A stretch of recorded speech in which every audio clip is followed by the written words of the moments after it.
وہ ڈاکٹر بھی جاہل ہے، وہ انجینئر بھی جاہل ہے، جس کو اپنے رب کی معرفت نہیں آتی، اپنے رب کے بارے میں وہ نہیں جانتا ہے۔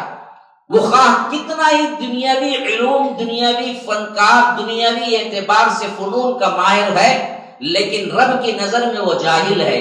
خواہ کتنا ہی بڑا جاہل اور کسان ٹائپ کا کوئی انسان ہے، لیکن وہ رب کے بارے میں جانتا ہے تو وہ عالم ہے۔ مسجدیں تو شاندار بناتی، مسجدوں کے اوپر تو کروڑوں کا خرچہ کر دیا، لیکن ہم کو کیا ہے، علماء اور اساتذہ پر خرچہ کرنے کے لیے دل دکھتا ہے۔ حالانکہ یہ پہلی چیز ہے جو شریعت نے ہمیں بتائی کہ اللہ کے رسول صلی اللہ علیہ وسلم نے تعلیم و تعلم پہ خرچ کرنے کے اعتبار سے سب سے بڑا حصہ رکھا اور فرمایا کہ دیکھو تم 10 بچوں کو پڑھاؤ اور تم آزاد ہو۔ آج سب کچھ آپ کو طے کر کے ایسی ہالوں میں، کلاسز میں تقسیم کر کے آپ کو بلایا جاتا ہے کہ آپ آ کے پڑھیں فری میں، اور ہم کہتے ہیں کہ نہیں جی ہمارے پاس ٹائم نہیں ہے، میرے بچے کو تو میں کانوینٹ میں ڈالنا ہوں، میں انجینئر بنانا ہوں، مجھے تو کیا ہے شریعت کا علم نہیں چاہیے۔ تو ہم کس حد تک پستی میں گر گئے ہیں کہ مردوں کو تو کچھ سننے کا موقع مل جاتا ہے، لیکن گھر کی خواتین کو بالکل بھی موقع نہیں ملتا ہے۔ تو جہالت کی انتہا ان کے پاس ہے۔ توہم پرستی، غیر اللہ کو پکارنا، غیر اللہ کی نظر و نیاز، یہ جتنے بھی جعلی پیر بیٹھے ہوئے ہیں، ان لوگوں کے چنگل میں پھنس جانا۔ ہر جگہ بھیڑ، خرافات، بدعات کی جگہ کون ہے؟ مردوں سے زیادہ عورتیں۔ وجہ کیا ہے؟ انہی کے پاس سب سے زیادہ جہالت ہے، کیونکہ مرد کچھ نہ کچھ تو سن ہی لیتا ہے، کہیں نہ کہیں مواقع اس کو مل جاتے ہیں، لیکن مساجد کے دروازے ہمارے اپنے بھائیوں نے خواتین کے لیے بند کر کے رکھ دیے۔ MSLI TV، رہنمائی بدلتی دنیا کے لیے۔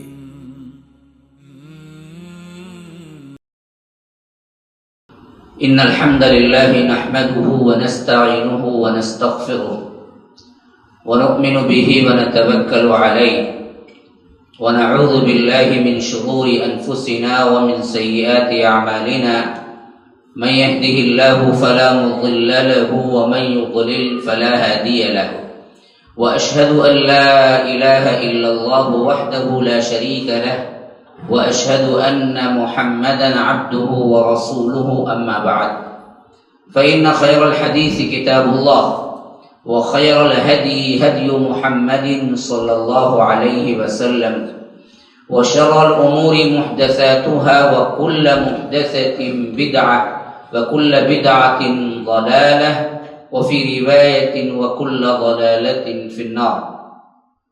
فأعوذ بالله السميع العليم من الشيطان الرجيم من همزه ونفثه ونفخه، وما كان المؤمنون لينفروا كافة، فلولا نفر من كل فرقة منهم طائفة ليتفقهوا في الدين ولينذروا قومهم إذا رجعوا إليهم لعلهم يحذرون۔ اللهم أرنا الحق حقا وارزقنا اتباعه، وأرنا الباطل باطلا وارزقنا اجتنابه۔ اللهم علمنا ما ينفعنا وانفعنا بما علمتنا وارزقنا علما۔ رب اشرح لي صدري ويسر لي امری واحلل عقدۃ من لسانی یفقهوا قولی۔ اس اللہ کے نام سے ابتدا جس کے ناموں کی کوئی انتہا ہی نہیں۔ ولو ان ما فی الارض من شجرۃ اقلام والبحر یمدہ من بعدہ سبعۃ ابحر ما نفدت کلمات اللہ۔ اس ذات اقدس پر کروڑوں درود و سلام ہوں جو تمام جہانوں کے لیے رحمت للعالمین بن کے آئے تھے۔ اللہم صلی علی محمد وعلی آل محمد کما صلیت علی ابراہیم وعلی آل ابراہیم انک حمید مجید، وبارک علی محمد وعلی آل محمد کما بارکت علی ابراہیم وعلی آل ابراہیم انک حمید مجید۔ اسٹیج پر موجود معزز علماء کرام، ذمہ داران، برادران اسلام، واجب الاحترام بزرگوں، دوستوں، عزیز ساتھیوں، لائق احترام ماؤں اور بہنوں، یہ میرے لیے انتہائی خوشی اور مسرت کی بات ہے کہ یہاں پر جو مسجد کے اندر مدرسے کا انتظام ہے، اس کا ایک سالانہ جلسہ جس میں مجھے مدعو کیا گیا، اور موقع دیا گیا کہ اس مناسبت سے کچھ باتیں آپ کے سامنے رکھوں، تو سب سے پہلی بات اسلامی نظام کے اعتبار سے آپ کو دیکھنا چاہیے کہ تعلیم و تربیت پر اسلام نے کتنا زور دیا ہے۔ وہ واقعہ کبھی نہیں بھولنا چاہیے جب اللہ کے رسول صلی اللہ علیہ وسلم پر وحی اتری، اور وہ ماحول کو بھی نہیں بھولنا چاہیے جس ماحول میں وحی اتری۔ یہ سب سے پہلا سبق ہے امت کے لیے، جس میں رب العالمین نے نبی امی پر وحی اتارا تو لفظ اقرا کے ساتھ اتارا۔ اقرا معنی کیا ہے؟ پڑھو۔ کن سے کہا جا رہا ہے؟ اس رسول سے جس کو پڑھنا نہیں آتا، جن کو لکھنا نہیں آتا۔ وما كنت تتلو من قبله من كتاب ولا تخطه بيمينك اذا لارتاب المبطلون۔ اللہ کے رسول صلی اللہ علیہ وسلم آپ نہ لکھنا جانتے ہیں نہ پڑھنا جانتے ہیں کہ یہ بدبخت لوگ شک کا شکار ہو جائیں کہ آپ نے اس قرآن کو اپنی طرف سے بنا ڈالا۔ یہ تو رب العالمین کی عطا ہے جو آپ پر نازل ہوئی ہے۔ یہ لوگ اچھی طرح جانتے ہیں کہ آپ پڑھنا لکھنا نہیں جانتے، لیکن خطاب جہاں سے شروع ہوا ہے وہ خطاب کا لفظ کیا ہے؟ وہ ہے اقرا۔ سب سے پہلے وحی کے الفاظ کس ماحول میں؟ جی آپ عرب کا ماحول اس دور کا پڑھ لیجیے، ہمیں سیرت سے نہ واقفیت ہے، نہ ہم پڑھتے ہیں، نہ علم حاصل کرتے ہیں، نہ دین کا کوئی علم ہے، نہ دنیا کا کوئی علم ہے۔ ہمارے اپنے خیالات ہی کچھ اور ہیں۔ بس پلس 2 10th پڑھ لیے، کوئی نہ کوئی جاب کر لیے، ادھر ادھر کچھ میکینک بن گئے، سائیکل شاپ میں کہیں کام کر لیا، کہیں میکینک بنے، کہیں بائک وغیرہ کا کام سیکھ لیا، یا چھوٹی موٹی ٹھیلا لگا لیا اور تجارتیں کر لی، سمجھتے ہیں ہم نے تو بہت زندگی میں کر لیا۔ حالانکہ سب سے زیادہ دین میں ہو یا دنیا میں ہو، اسلام آنے کے بعد ہی ترقی ہوئی ہے۔ دنیا کے تمام ترین سائنسدانوں نے اسلامی علوم سے ہی فائدہ اٹھایا، اور جب یہ شان و شوکت کے ساتھ پوری دنیا پر حاکم بن کے رہا تو اس وقت آپ اٹھا کے دیکھ لیجئے کہ جو بڑے بڑے علماء تھے وہ ساتھ ساتھ بڑے بڑے اطباء بھی تھے، ڈاکٹرز بھی تھے، انجینئرز بھی تھے، بڑے بڑے کیا ہے فلکیات کے ماہر بھی تھے۔ آج کے اعتبار سے ہر فیلڈ جو دنیا کی تھی اس میں بھی ماہر تھے، دین تو تھا ہی انہی کے پاس۔ لیکن بعد میں یہ بات تقسیم ہوتی چلی گئی۔ دنیا کے اعتبار سے علم حاصل کرنے کو اتنا بھی پتا نہیں تھا کہ باپ کا جنازہ کیسے پڑھایا جائے۔ وہ محتاج ہے، آج ڈاکٹر ہے، وکیل ہے، بڑے بڑے لوگ ہیں، لیکن خود کے باپ کو مر گیا تو نہلانا، خود کے باپ کو کفنانا، خود کے باپ کو دفنانا، خود کے باپ پر نماز جنازہ پڑھنا اس کو نہیں آتا۔ وہ محتاج ہوتا ہے کہ کوئی آئے کرائے کا امام وہ سب کر کے جائے، ہم کو تو پتہ نہیں ہے۔ ایک طرف ڈاکٹر انجینئر ہے اور دوسری طرف علماء مدارس سے فارغین وہ ہیں جن کو کیا ہے کبھی کوئی ضرورت پڑ جائے، اشد ضرورت کسی بات دنیا کے معاملے میں، تو وہ بالکل کورے ہیں اور وہ دراصل ان کے محتاج ہو گئے۔ حالانکہ یہ تقسیم بندی اسلام نے نہیں سکھائی۔ دین و دنیا کے دونوں علوم تھے اور دونوں اعتبار سے ہی ہمیں کہا گیا کہ پڑھو، لیکن جس دور میں کہا گیا وہ دور آپ کے ذہنوں میں ہونا چاہیے کہ اللہ کے رسول صلی اللہ علیہ وسلم کی نبوت سے پہلے کے دور کو سب متفقہ مانتے ہیں دور جاہلیت، جاہلیت کا دور۔ پھر قیامت تک وہ دور نہیں آئے گا جس میں ہم دور جاہلیت کا اطلاق عموم کر سکیں۔ ہاں، کہیں کچھ جاہلیت ہوگی، کہیں کچھ ناواقفیت ہوگی، کسی ملک میں کسی طبقے میں ہوگی، پوری دنیا میں جاہلیت کبھی نہیں ہوگی۔ اللہ کے رسول صلی اللہ علیہ وسلم کے آنے کے بعد قیامت تک علم رہے گا، چلتا رہے گا، لیکن قبل نبوت کے اندر ہم اس دور کو کہتے ہیں جاہلیت، جو مطلق طور پر پوری دنیا پہ چھائی ہوئی تھی۔ ایسی جاہلیت کے زمانے میں جہاں لکھنا پڑھنا تو بہت دور کی بات تھی، علم کے اعتبار سے اتنے کورے تھے، جہل کے اعتبار سے اس حد تک ظالم بنے ہوئے تھے کہ زندہ لڑکی کو زندہ دفنا دیا جاتا تھا، درگور کیا جاتا تھا، اور اس کے لیے کوئی بات ان کے لیے ظلم کی نہیں تھی، بلکہ بعض لوگ فخر سے کہا کرتے تھے کہ ہم نے اپنی بیٹیوں کو خود اپنے ہاتھوں سے دفنایا ہے۔ یہ جاہلیت کی انتہا تھی۔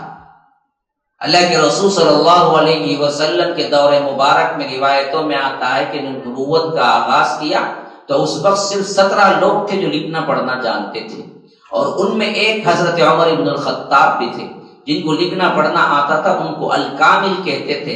الکامل کے اعتبار سے حضرت عمر بھی ایک شخصیت ہے جن کو لکھنا پڑھنا آتا تھا۔ حضرت زید بن ثابت اسلام قبول کیے تو اللہ کے رسول صلی اللہ علیہ وسلم نے خاص طور پر انہیں حکم دیا کہ تم زبان سیکھو، لکھنا پڑھنا سیکھو، تاکہ کیا ہے وحی کی کتابت میں کام آ سکو۔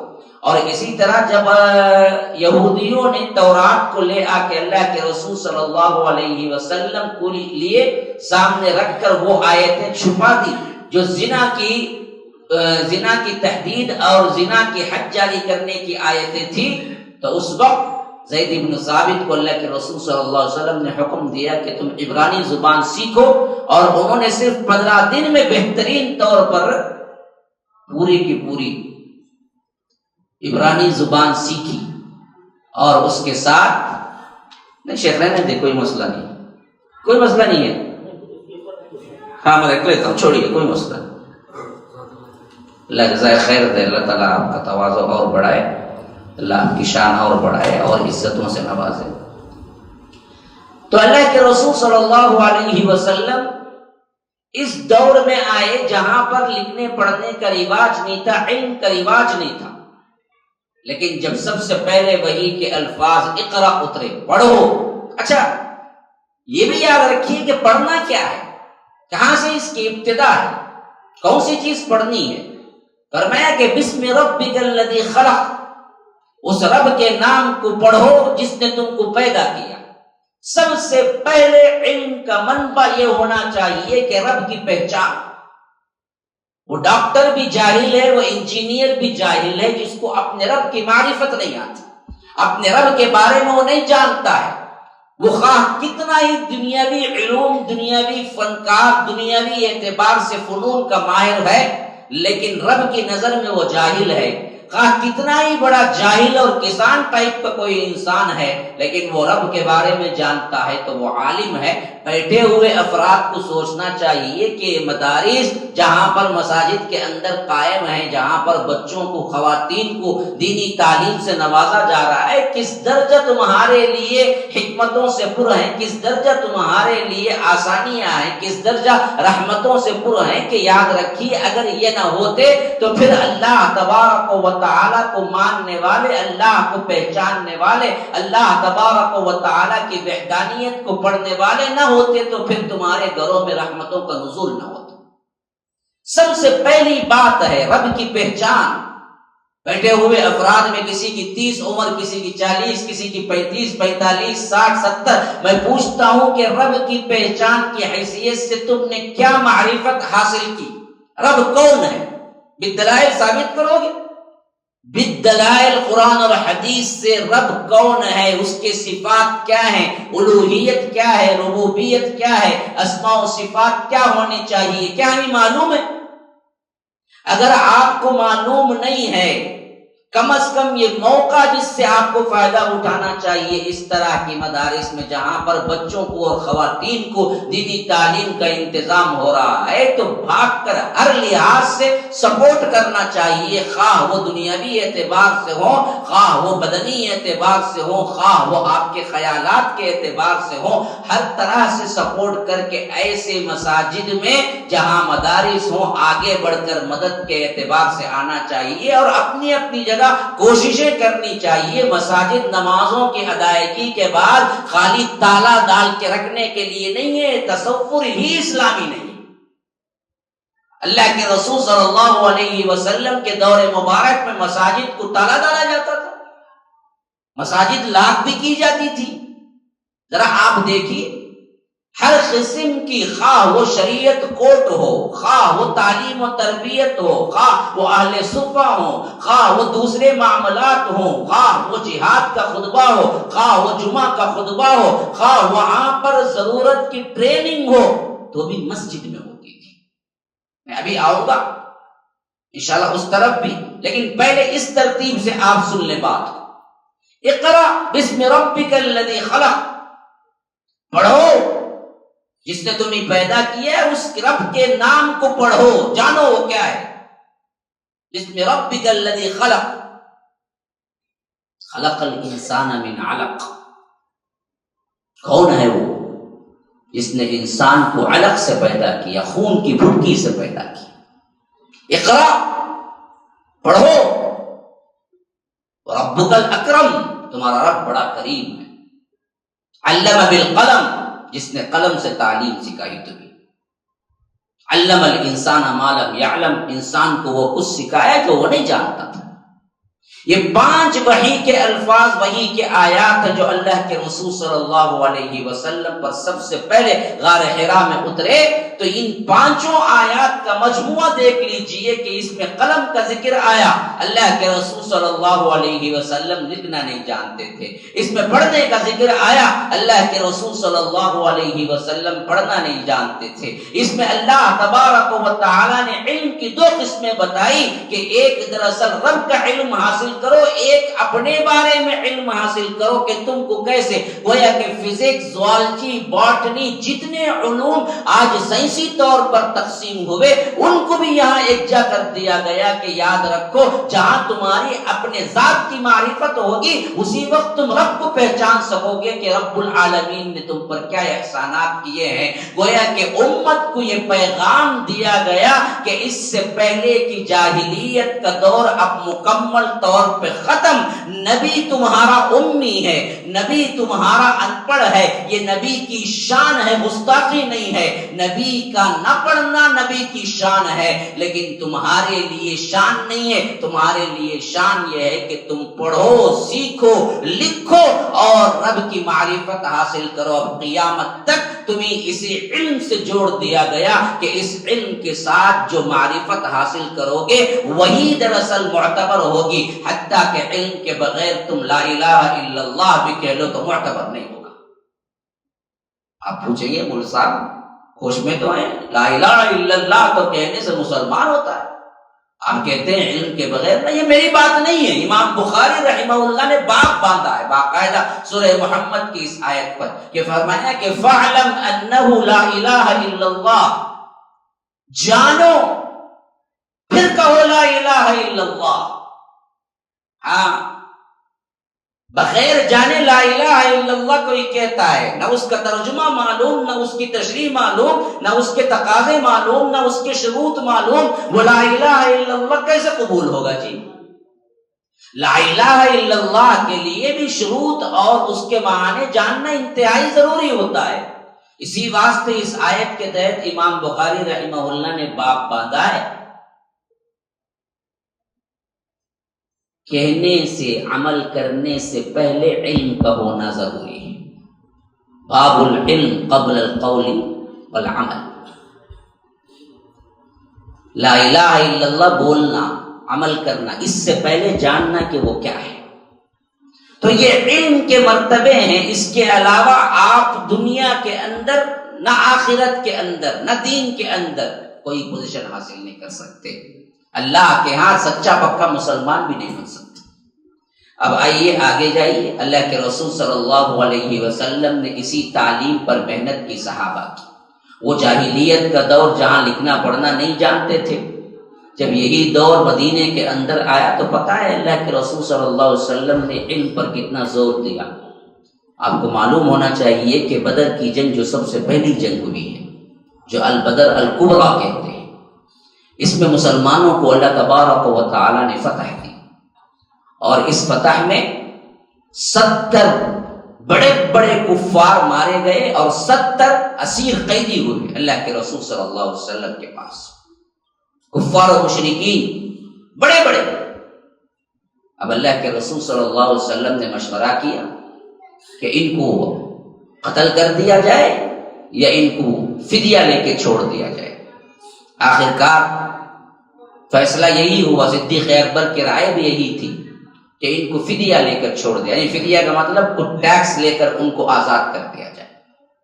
اللہ کے رسول صلی اللہ علیہ وسلم نے کہا کہ ہاں تم اپنے اپنے وسعت کے مطابق بعضوں کو بعض قیمتیں دی کہ اتنا ادا کرو، آزاد ہو جاؤ۔ بعض قیدی وہ رہ گئے تھے جن کے پاس ادا کرنے کے لیے کچھ نہ تھا، تو اللہ کے رسول صلی اللہ علیہ وسلم نے کہا کہ تم کو لکھنا پڑھنا آتا ہے؟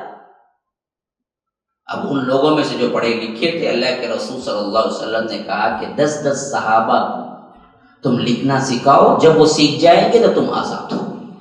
گویا کہ ایک پہلے دنیا کے اندر، اسلامی دنیا کے اندر ٹیچنگ فیلڈ کا میتھڈ اور اس ٹیچنگ کے لیے معاوضے کے طور پر بہترین تنخواہ دینے کا رواج اس دور کے اندر اشارتاً ملتا ہے کہ اللہ کے رسول نے ان قیدیوں کو جن کا فدیہ تقریباً 4000 درہم تھا،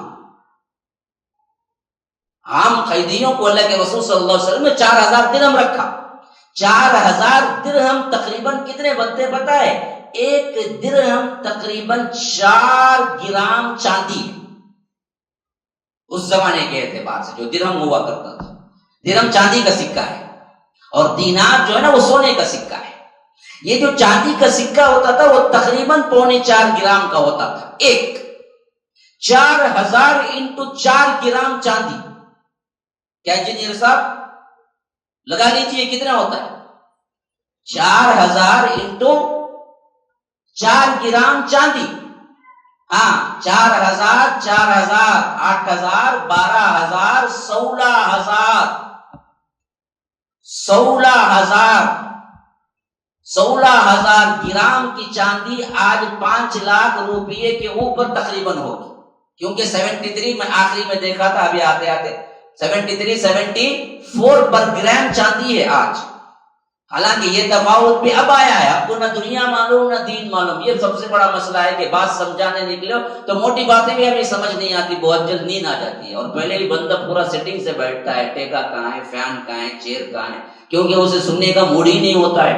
اور میں بھی دیکھ رہا ہوں کہ کیا ہے، کھانا بھی ہو گیا، شاید آپ لوگوں کے پرائزز بھی تقسیم ہو گئے ہیں، سب کچھ ہو گیا ہے۔ اب دیکھیے ہمارے پاس سننے کے لیے جو تھی، اور وہی میرے خیال سے، میں تو نہیں تھا، شیخ کو معلوم ہوگا، عصر کی مجلس میں شاید بڑے بڑے بچے بھی چیخ رہے ہوں گے، ابھی پرائزز تقسیم ہوں گے، ہم کو آنا پڑے گا۔ اب جب ہو گیا پرائزز بھی لے لیے، شیخ صاحب کیا کرنا چاہیے تھا، رات کے 12 گھنٹے کو آ کے پرائزز لے بولنا تھا، ہاں تو وہ صحیح چیزیں سب کے سب بیٹھے ہوئے ہوتے کہ پرائزز تو ہمارے ابھی نہیں ملے گی، تو ہم تو کیا ہے، معاملہ ختم، دنیا مل گئی، مسئلہ ختم۔ اللہ بھلا کرے، شاید کھانے رکوا دیے ہیں، کھانا تو نہیں کھلائیں گا ابھی، ہاں شاید وہ بچے کچھ رہ گئے ہیں، ورنہ کھانا کھلا دے تو میں اور آپ دونوں سن لیتے ایک دوسرے سے، آپ کچھ بولو میں کچھ بولتا، مسئلہ وہیں ختم ہو جاتا۔ تو ہمیں تو کیا ہے، صرف اسی میں مطلب ہے، عجیب معاملہ ہے، علم سے کوئی ذوق شوق ہی نہیں ہے، ہاں اپنے آپ کو اس سے سوال ہے، یہ سب سے بڑی دولت ہے، اس سے بڑی دولت کیا ہے، اور اس سے بڑی تنگی کوئی نہیں ہے انسان کے پاس علم نہ ہو، قرآن نہ ہو، حفظ نہ ہو، آیتیں نہ ہو، حدیث نہ ہو، ہاں اس سے بڑا کنگال کوئی نہیں ہے جس کے سینے میں قرآن کی ایک آیت محفوظ نہ ہو، بنجر قبرستان ہے اس کا دل۔ ہاں اللہ کے رسول صلی اللہ علیہ وسلم نے فرمایا کہ اس کا دل جس کے اندر قرآن نہیں ہے وہ قبرستان ہے، اور جہاں پڑھایا نہ جاتا ہو، پڑھا نہ جاتا ہو، وہ گھر قبرستان ہے۔ فرمایا کہ اپنے گھروں کو قبرستان نہ بناؤ، کیا مطلب؟ وہاں نماز پڑھو، قرآن پڑھتے رہو، نمازیں اور قرآن گھروں میں نہ رکھو گے قبرستان ہو جائے گا۔ اور دوسرا مطلب یہ بھی نکلا کہ قبرستان میں نماز اور قرآن پڑھنا نہیں چاہیے۔ اب انہوں حضرت آتے دفناتے ہی نکل کو کیا کرنا، یاسین پڑھنا کہتے، کتنا دینا ان کو؟ 500 روپے۔ ہاں وہ خالی یاسین کا لفظ سنا تو یاسین وہاں سے ختم ہو جاتا پورا، پھر 500 روپے جیب میں، ماشاءاللہ۔ چلو چلتے پھرتے یاسین کا کیا ہے، انہوں بالکل ذخیرہ رکھے ہوئے ہیں، اور ایک دن میں 4 خبروں کو پڑھے تو 2000 روپے کما لیے، ماشاءاللہ اچھی زندگی بن گئی۔ لا حول ولا قوت۔ یاسین مردوں کو پڑھنے کے لیے، اور ایک حدیث گھڑ لی گئی کہ یاسین مردوں کو لیے، لا حول، اسی میں اسی یاسین کو کھول کے پڑھ کے دیکھ لو، لینذر من کان حی، اور اس شخص کے لیے ڈراوا ہے جو زندہ ہے، تم مردوں کے لیے رکھ دیے۔ اسی یاسین کے اندر آیت اٹھا کے دیکھ لو، اللہ نے زندوں کے لیے رکھا ہے، مردوں کے لیے تھوڑی رکھا ہے۔ ہم نے قرآن کو اس طرح کے کاموں کے لیے وقف کر دیا، ہم پڑھتے ہی نہیں ہیں، سمجھتے ہی نہیں۔ تو تقریباً یہاں پر اب دیکھیے کہ جو علوم مدارس کے اندر علماء دیتے ہیں ان کی تنخواہیں آپ بہت اونچی رکھنی چاہیے تاکہ علم بھی بہت اچھا ہو۔ ہم نے اس میں بھی بہت ڈنڈی ماری۔ ہم کیا کرتے ہیں، سائنس فزکس پڑھانے والے کو تو بہت دیتے ہیں، دین کو پڑھانے والے کو بولتے 8,000 میں چل جائے گا، کیونکہ تیرا بچے کی فیس ایک مہینے کی 8,000 نہیں ہے، اسے کیا دے گا تو 8,000۔ ہاں، اور 8,000 میں جو مولوی صاحب آئے گا وہ تیرے بچے کو کچھ بنا پائے گا؟ جو 8-10 ہزار میں قبول کر کے بیٹھ گیا اس کے لیے وہ کیا تربیت دے گا بچے، اس کے پاس کیا ہوگا؟ اور بہت سے لوگ بولتے ہیں مولوی صاحب ہم تو گھر میں بلاتے ہیں۔ میں سخت ترین مخالف ہوں گھر میں بلانے کا۔ یاد رکھو یہ علم کی تذلیل ہے، اور جو گھر میں آتا ہے اس کی بھی ذلت۔ جو بھکاری کی طرح گھر میں آ کے پڑھاتا ہو اس عالم سے تمہارا بچہ کچھ بنے گا؟ پیاسا ہو تو کنویں کے پاس اس کو جانا پڑتا ہے، کنواں نہیں آتا پیاسے کے پاس۔ علم کی تلاش ہو تو عالموں کے پاس آپ کو جانا پڑے گا۔ وہ عالم جو دروازہ کھٹکھٹا کے تمہارے پاس 500,000 کے لیے روزانہ آتا ہے، اور یہ بچہ پڑھنے والا بولتا ہے کہ مولوی صاحب بیٹھو میں تیار ہو پاؤں گا، اب انہیں بیٹھا ہوا ہے انہیں تیار ہو کو آتا ہے۔ اس کے بعد کیا ہے، کب تمہیں پی لو بھی جوس گیز آرام سے، مجھے ہاتھ گیت لگائے بابا کو بول دوں گا تمہاری نوکری چل جائیں گے۔ انہیں ڈر کے مارے کیا کرتا ہے، بچے کو پڑھاتے پڑھاتے سوچتا رہتا ہے کہ میں کب ہاتھ نہیں لگا سکتا، میں اسے کچھ بول نہیں سکتا، کیونکہ کیا ہے بابا بڑا پاور والا ہے۔ اس کے بعد اس میں سیاست وغیرہ بھی آ گئی تو پھر تو وہ تھر تھر کانپتا رہتا ہو کہ کہیں کچھ نہ ہو جائے۔ اب ویسی تعلیم میں بچہ کچھ بنے گا؟ مدارس کو بھیجو، مدارس کو بھیجو، تعلیم و تعلم جو لوگ اس میں منہمک ہیں ان کو اعلیٰ ترین تنخواہوں سے نوازو تاکہ وہ لوگ ایک سوئی کے ساتھ بچوں کو تربیت کر سکے۔ تو یہاں پر دیکھیے 4,000 درہم جو کہ اصل میں ایک ایک قیدی کا فدیہ تھے، اللہ کے رسول صلی اللہ علیہ وسلم نے کہا کہ تم 10 کو پڑھاؤ تو 4,000 معاف ہیں، گویا کہ ایک کو پڑھانے کا تقریباً کتنا 16,000 میں 5 تقسیم کرو نا، 4 تقسیم کرو نا، 50,000 60,000 روپیے بنتا ہے ایک بچے کو تعلیم دینے کا۔ گویا کہ ایک ماہ کی تنخواہ اتنا بھی دے سکتے ہیں اگر صلاحیت ہو، عربی کی واقعیتاً تعلیم دینے والا ہو، واقعیتاً اس کے پاس تربیت ہو۔ تو ہمارے علماء کو اگر آپ نوازیں گے، دیں گے، انہیں معاشی اعتبار سے فارغ کریں گے تو وہ ایک سوئی کے ساتھ اپنے بچوں کو تعلیم دے سکیں گے۔ اس پر بھی اصلاح چاہیے۔ ہم دراصل شان و شوکت کے اعتبار سے مساجد کی تزئین میں، تعمیرات میں بڑا خرچ کرتے ہیں، لیکن اسی تعمیر جو کہ کروڑوں کی ہوئی ہے وہاں کے امام کو پوچھئے کہ تنخواہ کتنی ہے، بولتا ہے 12,000۔ 12,000 میں کچھ ہوگا؟ تم کھانے کے لیے نکلتے ہو ہوٹل میں، ایک مرتبہ تمہاری اپنی پارٹی گھر کی ہو جائے تو 5,000 کی بل نکل آتی۔ کیا وہ انسان نہیں ہے؟ اس کو بیوی بچے نہیں ہیں؟ 12,000 میں کہاں ایک مہینہ پورا کر سکے گا؟ مسجدیں تو شاندار بنا تھا، مسجدوں کے اوپر تو کروڑوں کا خرچہ کر دیا، لیکن ہم کو کیا ہے، علماء اور اساتذہ پر خرچہ کرنے کے لیے دل دکھتا ہے۔ حالانکہ یہ پہلی چیز ہے جو شریعت نے ہمیں بتائی کہ اللہ کے رسول صلی اللہ علیہ وسلم نے تعلیم و تعلم پہ خرچ کرنے کے اعتبار سے سب سے بڑا حصہ رکھا اور فرمایا کہ دیکھو تم 10 بچوں کو پڑھاؤ اور تم آزاد ہو۔ اور بچوں کی تربیت دینے کے سلسلے میں بھی ماحول مدنی طور پر، مدنی ماحول اگر ہم دیکھیں گے تو کیا ملتا ہے؟ دیکھیے مدینہ منورہ میں اللہ کے رسول صلی اللہ علیہ وسلم آنے کے بعد سب سے بیوٹیفل خوبصورت ترین واقعہ حضرت ام سلیم کا ہے جو حضرت انس کو لے کے آئی تھی، چھوٹا بچہ صرف اور صرف 10 سال کا۔ اللہ کے رسول صلی اللہ علیہ وسلم جنگوں میں اگر کسی کو لیتے تو تقریباً 15 سال کا ہوتا تھا، 15 سال کے کم کے لیے اللہ کے رسول صلی اللہ علیہ وسلم کسی بچے کو نہیں لیتے تھے۔ حضرت انس کو لے کے ان کی ماں آئی، باپ نہیں تھے، انس یتیم تھے، 10 سال ہی عمر تھی۔ اللہ کے رسول صلی اللہ علیہ وسلم ابھی مدینہ آئے ہوئے تھے، لیکن ام سلیم کو پتا تھا کہ دین دنیا کی تمام بھلائیاں اگر کسی کے پاس ہیں تو یہ دین میں ہے اور اللہ کے رسول صلی اللہ علیہ وسلم کی خدمت میں ہے۔ اس واسطے انہوں نے اپنے بچے کو کوئی اور چیز دینا نہیں چاہی، بلکہ اپنے بچے کا ہاتھ پکڑا، اور جب بدر کی تیاری ہو رہی تھی تو وہ خود اپنے بچے کو لے کے آئی اور کہا کہ اللہ کے رسول میری دلی خواہش ہے کہ آپ اس کو قبول کریں۔ اللہ کے رسول صلی اللہ علیہ وسلم نے فرمایا کہ عمر کیا ہے؟ بتایا گیا کہ 10 سال، کہا کہ میں 10 سال کے بچے کو جہاد میں نہیں دیتا۔ انس کی ماں کا چہرہ بالکل ہی مرجھا گیا رضی اللہ عنہ، تڑپنے لگی، رونے لگی، کہا کہ اللہ کے رسول آپ کسی بھی طرح ان کو لے لیں۔ کہا کہ نہیں، میں بچوں کو نہیں لیا کرتا۔ یہ واپس پہنچے، جیسے کسی بہترین انجینئرنگ ڈاکٹر کے کالج میں آپ کو سیٹ نہ ملے تو ماں باپ پریشان ہو جاتے ہیں، کسی ہائی اسکول میں آپ کو سیٹ نہ ملے تو آپ دراصل کیا ہے بیٹھ کے میٹنگ کرتے ہیں کہ کیسے سیٹ دلوائی جائے۔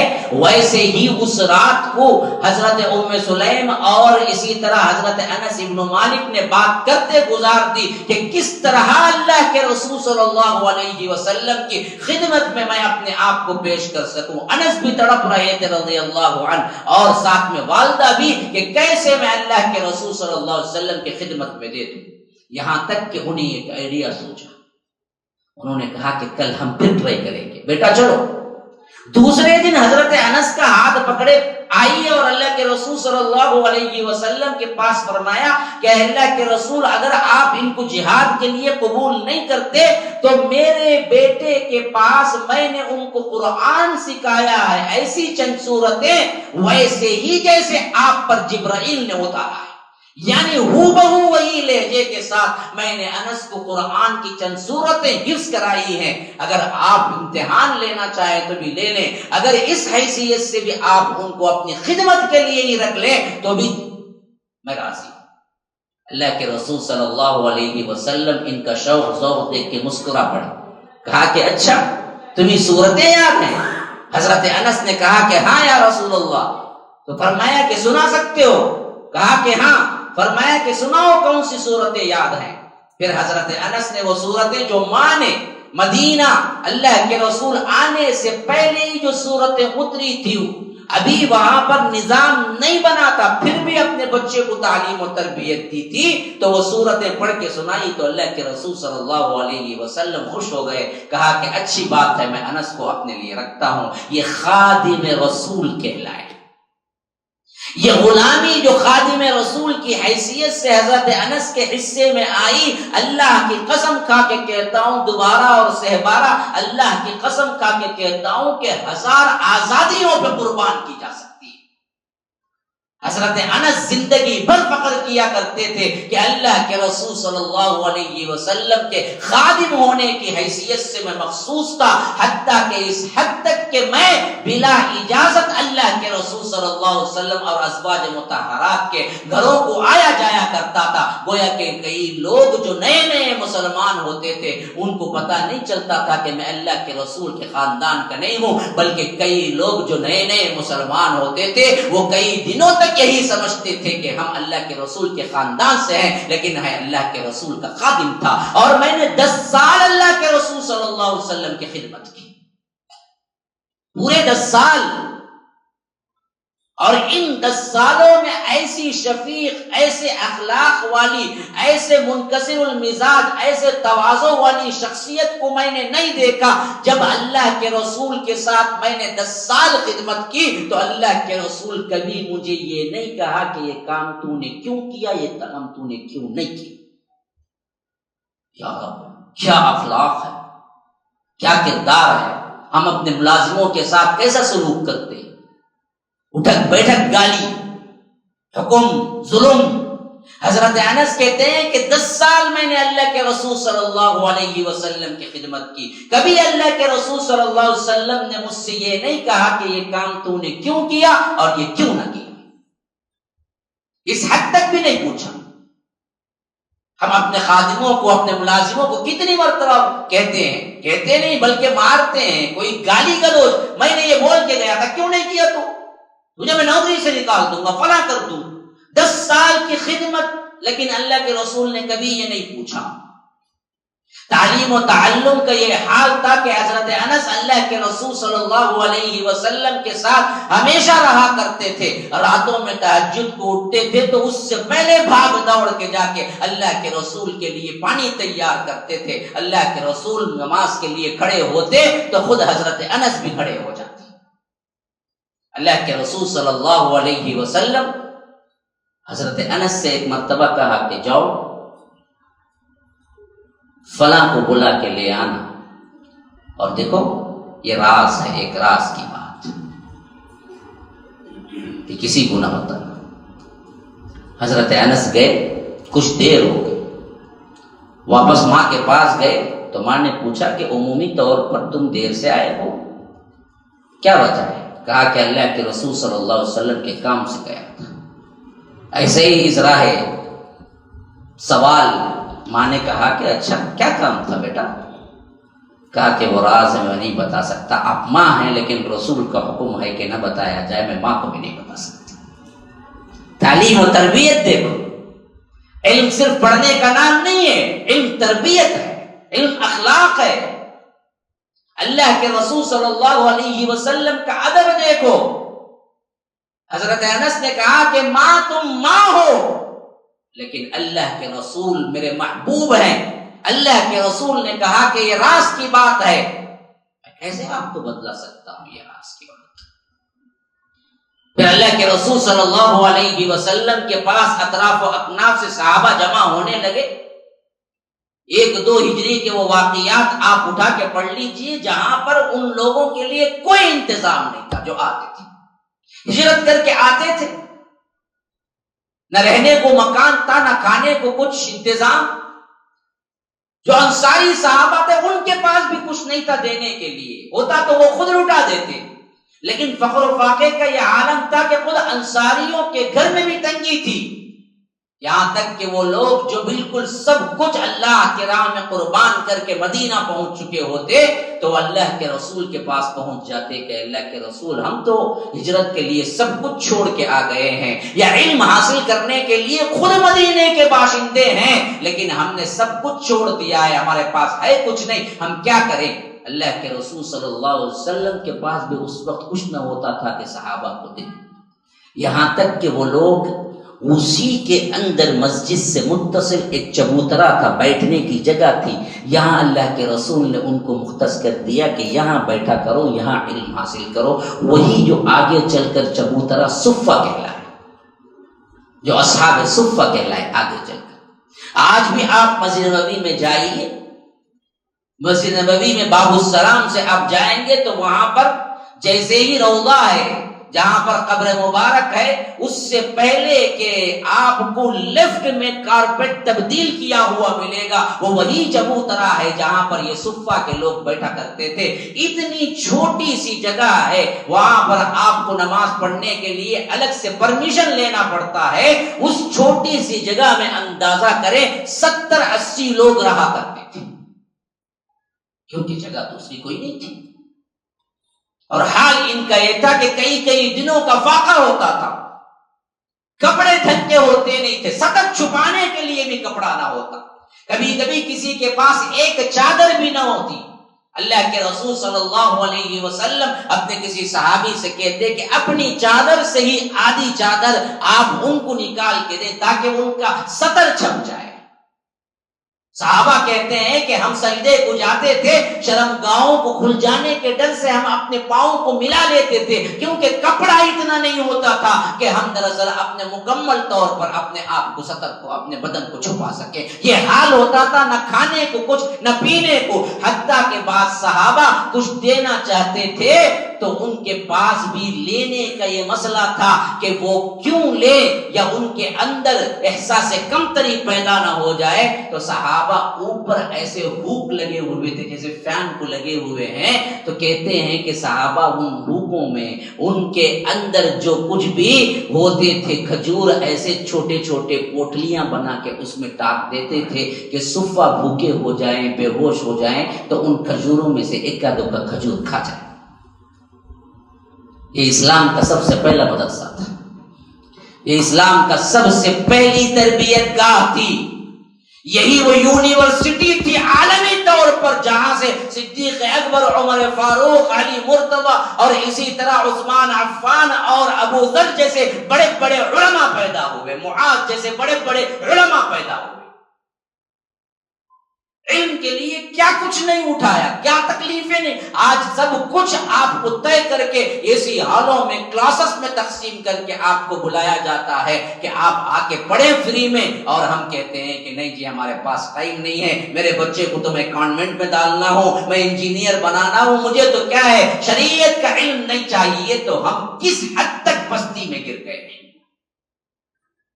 اللہ کے رسول صلی اللہ علیہ وسلم کے پاس یہ صحابہ جمع ہوتے تو کبھی کبھی دنوں کا فاقہ ہوتا. اللہ کے رسول صلی اللہ علیہ وسلم چاہتے کہ ان کو کچھ دیا جائے, لیکن دینے کو خود اللہ کے رسول کے پاس کچھ نہیں ہوتا.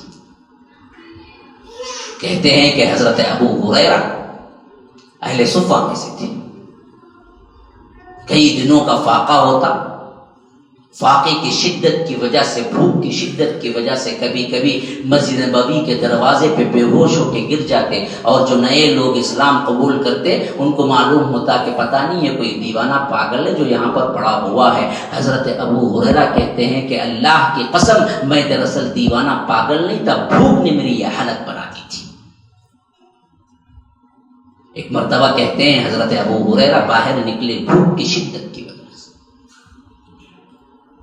کوئی ملے تو کچھ مانگ لو, کچھ پوچھ لو. صدیق اکبر سامنے آئے.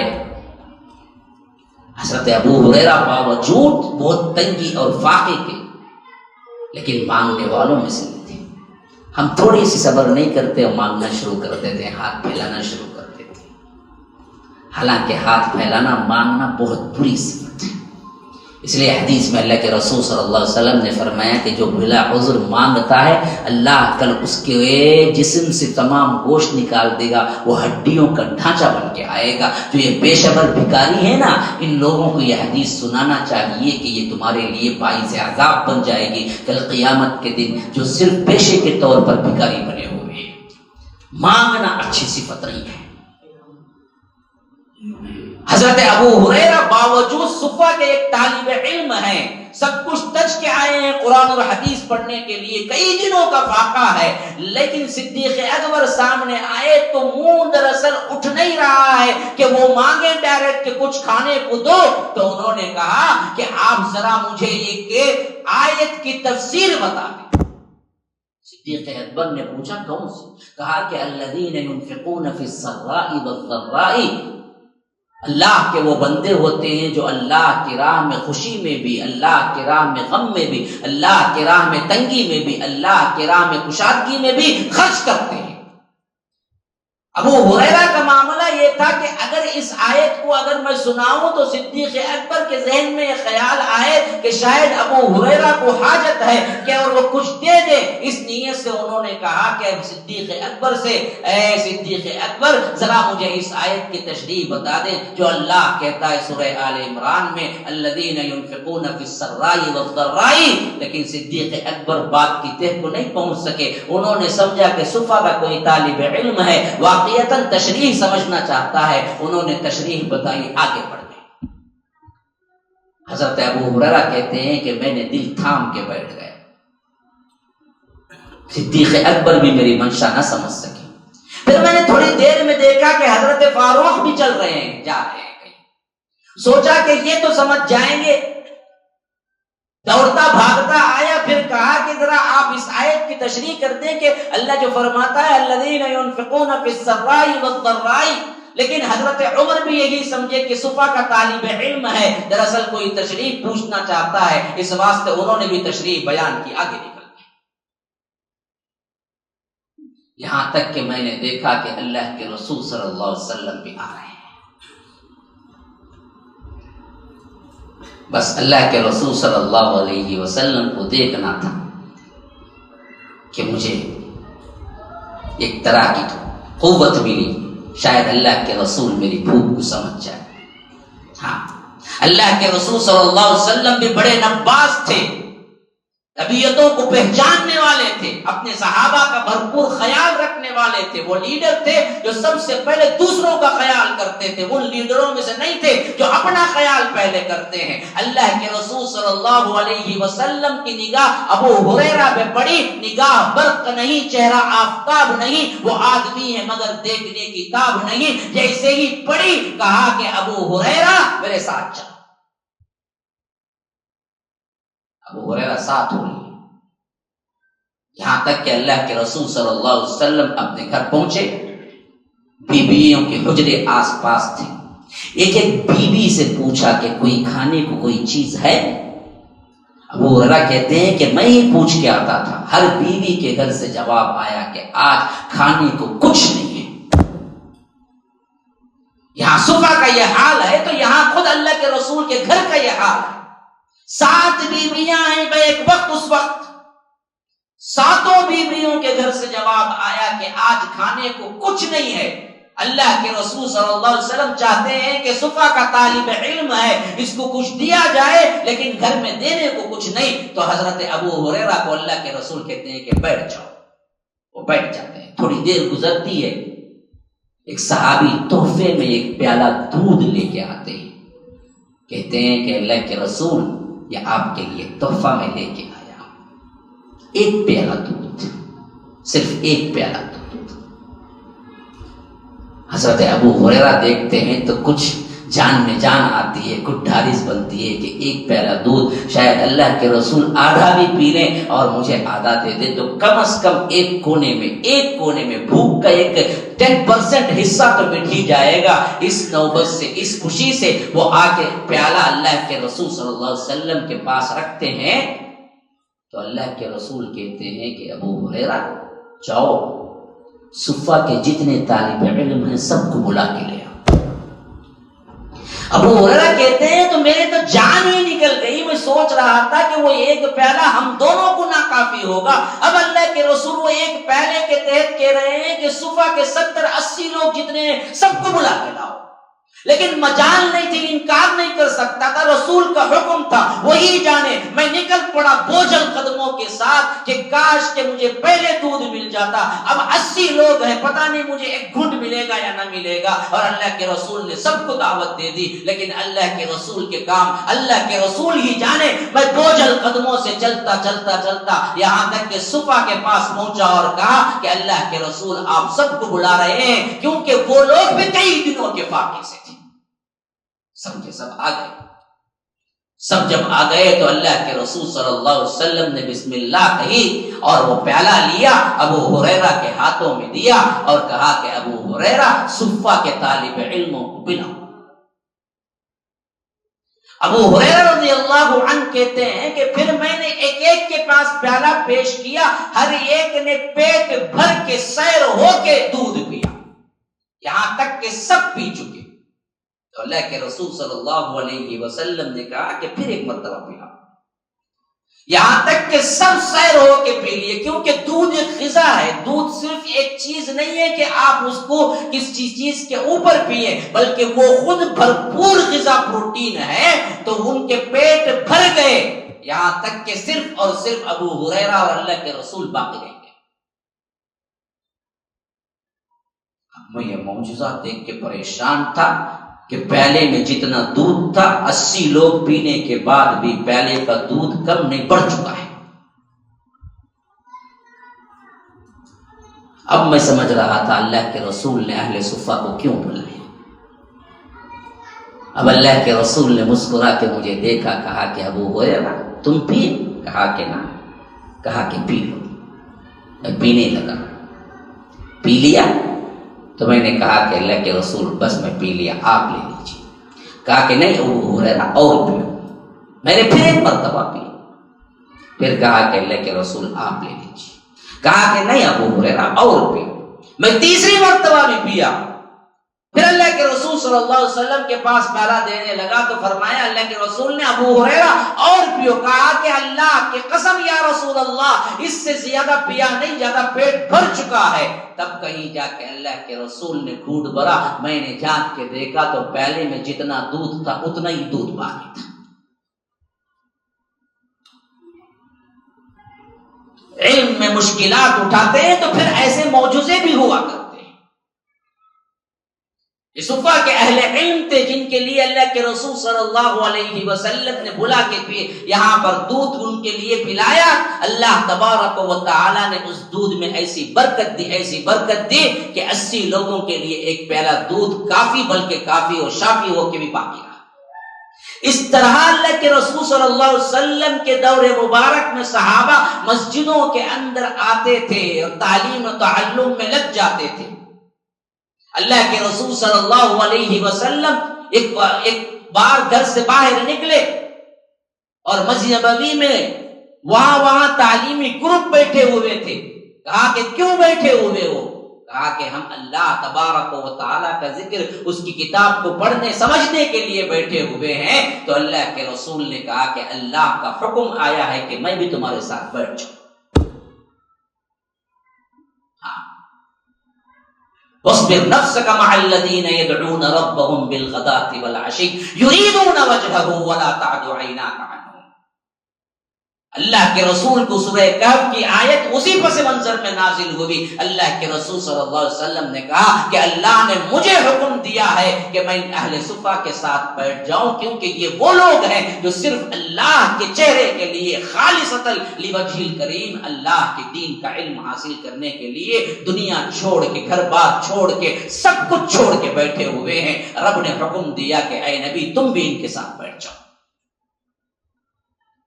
یہ ہے اہل علم کی شان۔ مساجد کیا ہیں؟ ہمارے مراکز ہیں۔ مساجد صرف نماز کے لیے نہیں ہے، ہمارے بنیادی تمام تر معاشرتی برائیاں دور کرنے اور نیکیوں کا منبع ہے مساجد۔ اللہ کے رسول صلی اللہ علیہ وسلم کے زمانے میں عید کا واقعہ اما عائشہ روایت کرتی ہیں کہ حبشی لوگ نیزے سے ایک کھیل تھا جو وہ کھیلا کرتے تھے عید کے موقع پر۔ اللہ کے رسول صلی اللہ علیہ وسلم حجرے سے باہر نکلے تو مسجد نبوی کے صحن میں حبشی لوگ کھیل رہے تھے، عید کا دن تھا۔ اللہ کے رسول صلی اللہ علیہ وسلم نے میرے لیے کھندا چکا دیا اور میں اللہ کے رسول صلی اللہ علیہ وسلم کے کھندے پر اپنا چہرہ رکھ کے دیکھتی رہی، یہاں تک کہ میں سیر نہیں ہو گئی۔ جب میں خود سیر ہو گئی، دیکھ کر واپس پلٹ کے جانے لگی تو اما عائشہ سے اللہ کے رسول صلی اللہ علیہ وسلم نے پوچھا کہ عائشہ کیا تم سیر ہو گئی ہو، دیکھ لیا اچھی طرح؟ کہا کہ ہاں اللہ کے رسول بس کافی ہے۔ تب اللہ کے رسول واپس پلٹ کے آئے، معلوم ہوا کہ وہاں پر کھیل کے میدان، وہاں پر کمپٹیشن کے میدان، وہاں پر ٹریننگ کے میدان یہ بھی مساجد کے اندر ہی ہوا کرتے تھے۔ مساجد کیا تھی؟ علم کا منبع تھی۔ خواتین کے مسائل، خواتین آ کے پوچھنے کے مجالس وہ بھی کہاں قائم ہوتے تھے؟ مساجد کے اندر قائم ہوتے تھے۔ اللہ کے رسول صلی اللہ علیہ وسلم خطبہ جمعہ میں جب خطبہ پڑھا کرتے تھے عمومی طور پر، جہاں تک مجھے یاد پڑتا فاطمہ بنت قیس سے جو روایت کرتی ہیں کہ اللہ کے رسول صلی اللہ علیہ وسلم کے یہ قاف پڑھنے کا سورہ جمعہ میں نے خالی سن کر سورہ قاف یاد کر لیا۔ اس سے معلوم ہوا خواتین وہاں آیا بھی کرتی تھی، سنا بھی کرتی تھی اور اس حد تک سنا کرتی تھی۔ آج ہمارے خواتین آتے بھی ہیں تو بچے کو لے کے آتے ہیں، آدھا خطبہ نہیں بلکہ پونا خطبہ تو وہ بچے کو سنبھالنے میں لگ جاتا ہے اور دوسروں کی نمازیں بھی خراب ہو جاتی ہیں۔ سننے کے لیے آتی تھی۔ فاطمہ بنت قیس کہتی ہیں کہ میں سورہ قاف پورا کا پورا اللہ کے رسول کے خطبہ جمعہ میں سن کے حفظ کر لیا۔ اور آج ہمارا المیہ یہ ہے کہ ہم نے مساجد سے دور کرنے کی کوشش شروع کر دی خواتین، جس کا خمیازہ یہ ہوا کہ مردوں کو تو کچھ سننے کا موقع مل جاتا ہے لیکن گھر کی خواتین کو بالکل بھی موقع نہیں ملتا ہے، تو جہالت کی انتہا ان کے پاس ہے۔ توہم پرستی، غیر اللہ کو پکارنا، غیر اللہ کی نظر و نیاز، یہ جتنے بھی جعلی پیر بیٹھے ہوئے ہیں ان لوگوں کے چنگل میں پھنس جانا۔ ہر جگہ بھیڑ، خرافات، بدعات کی جگہ کون ہے؟ مردوں سے زیادہ عورتیں۔ وجہ کیا ہے؟ انہی کے پاس سب سے زیادہ جہالت ہے، کیونکہ مرد کچھ نہ کچھ تو سن ہی لیتا ہے، کہیں نہ کہیں مواقع اس کو مل جاتے ہیں، لیکن مساجد کے دروازے ہمارے اپنے بھائیوں نے خواتین کے لیے بند کر کے رکھ دی۔ آج اقلائی مسلم پرسنل لا بورڈ سے کیا اعلان شائع ہوا، وہ بھی اس واسطے کہ ان لوگوں نے باقاعدہ مقدمہ درج کر دیا ہندوستان کے کورٹ میں، تب جا کے ان لوگوں کو عقل آئی کہ نہ ہم دراصل کیا ہیں، عورتوں کے لیے مسجد کے دروازے بند نہیں کر سکتے۔ ابھی میں گزشتہ جمعہ سن رہا تھا کہ اب اعلان ہوا کہ مساجد کے دروازے ہم کھولیں گے ان کے لیے، جبکہ اللہ کے رسول نے 1400 سال پہلے ان کے لیے دروازے کھول چکے تھے، تو کون مئی کا لال تھا جو بند کرتا تھا؟ اللہ کے رسول صلی اللہ علیہ وسلم نے صاف فرمایا لا تمنعوا اماء اللہ مساجد اللہ، اللہ کی بندیوں کو اللہ کے گھروں سے آنے سے مت روکو۔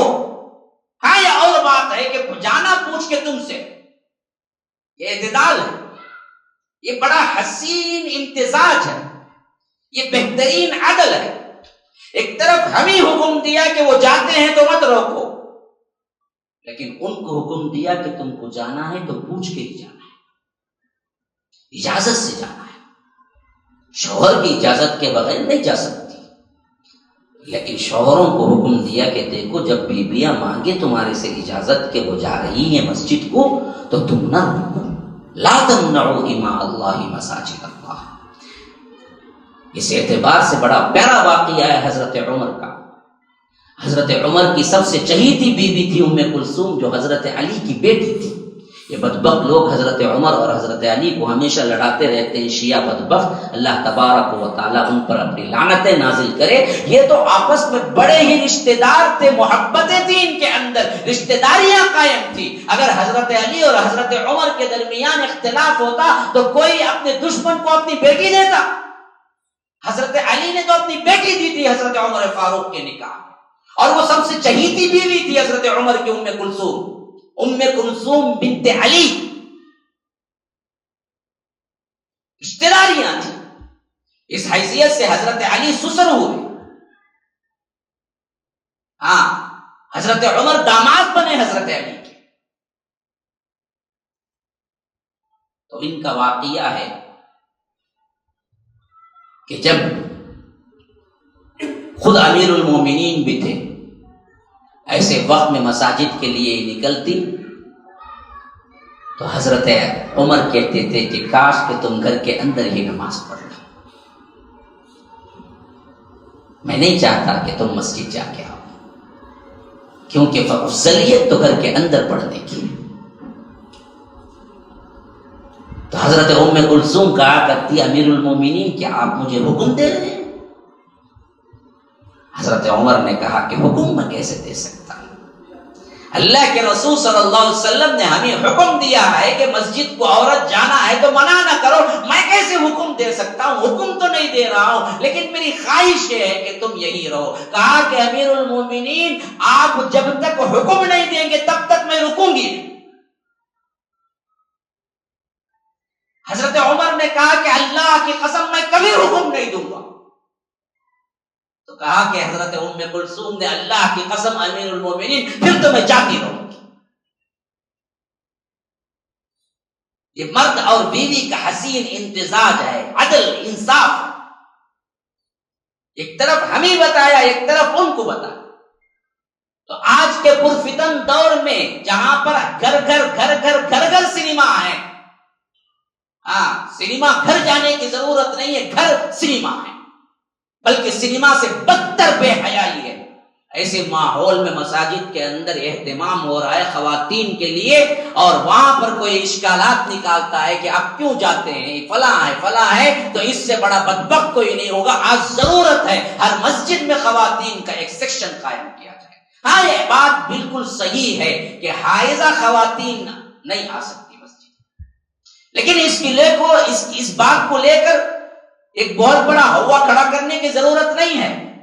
علماء سے ہم نے بھی پوچھا یہ مسئلہ، شیخ دکتور عبداللہ جولم آئے ہوئے تھے، ہماری بھی مسجد میں یہ مسئلہ اٹھا کہ خواتین اگر ہم رکھیں گے وہاں پر کلاسز تو کیا کریں گے؟ کیا مسجد کے اندر حائضہ اگر ہوں گے اور 7 دن 8 دن اگر نہیں آئیں گے تو پھر 8 دن کا تعلیم کا جو خلل واقع ہوگا، پھر اس سے تو پھر دوبارہ وہی ریٹرن پھر سبق یاد کرنا ہوگا، سبق بڑھے گا کیسے ان کا؟ میری اپنی کوئی بات نہیں کہہ رہا ہوں میں، دکتور عبداللہ جولم جامعہ دارالسلام کے جو ناظم اعلیٰ ہیں فی الوقت، انہوں نے کہا کہ دیکھیے اس کا حل یہ ہے کہ بالنیہ اگر عورتوں کا سیکشن بنا دیا جائے اور نیت کر لی جائے کہ یہ عورت کے لیے ہے تو وہ مسجد سے متصل ہوتے ہوئے بھی وہاں حائضہ آ سکتی ہے۔ بناتے وقت یہ نیت ہو جائے کہ یہ خواتین کا سیکشن ہے، مسجد میں نہیں جانا۔ اس کا حل یہ ہے جہاں پر آپ مستقلاً خواتین کا رکھ رہے ہیں اور ان کے سبجیکٹ، ان کے 2 سالہ کورسز یعنی 3 سالہ کورسز مکمل چلاتے ہیں، اور وہاں یہ بڑی خواتین بھی آتی ہیں اور ان کا یہ مسئلہ ہے کہ 7 8 دن اگر وہ لگاتار چھٹی ڈال دیں پھر تو کیا پڑھایا ہوا سبق بھول جائیں گے اور ہر مرتبہ ان کو پھر دہرانا پڑے گا۔ تو اس کے لیے مساجد کی ذمہ دار اس مسئلے پر غور و فکر کر کے حل یہ نکالیں کہ مسجد کا حصہ ہی رہے لیکن بنیہ تعمیر عورتوں کے لیے کر دی جائے، تو پھر تو اس میں اشکال نہیں ہے کہ خواتین وہ بھی جو ماہواری والی ہیں وہ بھی آ سکتی ہیں، اس میں کوئی مسئلہ نہیں ہے، لیکن وہ نماز میں شامل نہیں ہوگی۔ یہ مسئلہ میں نے کیوں بیان کیا؟ میں نے سنا تھا یہاں پر یہ مسئلہ بہت زیادہ ڈسکس ہو رہا ہے،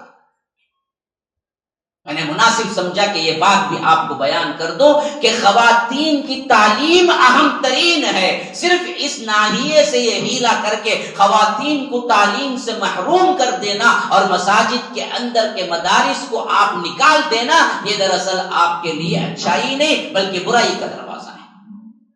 ان کے لیے آپ کشادہ کریں۔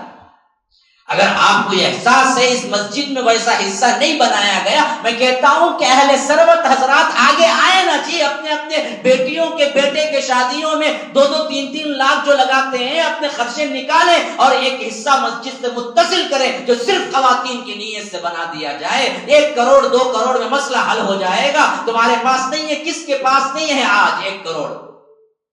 ارے ایک کے پاس اگر ایک گھر بھی ہے تو وہ 1 کروڑ کا مالک ہے۔ اپنا گھر بیچو، آدھی رقم لگاؤ، اس میں کیا کرتے ہیں جمع کر کے؟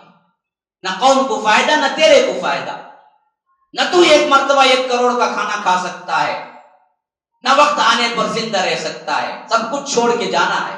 اللہ کی راہ میں لگاؤ، خواتین کے لیے الگ سے حصہ متصل ہی رکھو، کوئی مسئلہ نہیں، لیکن ان کے تعلیم کا بندوبست پورے معاشرے کی ذمہ داری ہوتی ہے میرے بھائیوں۔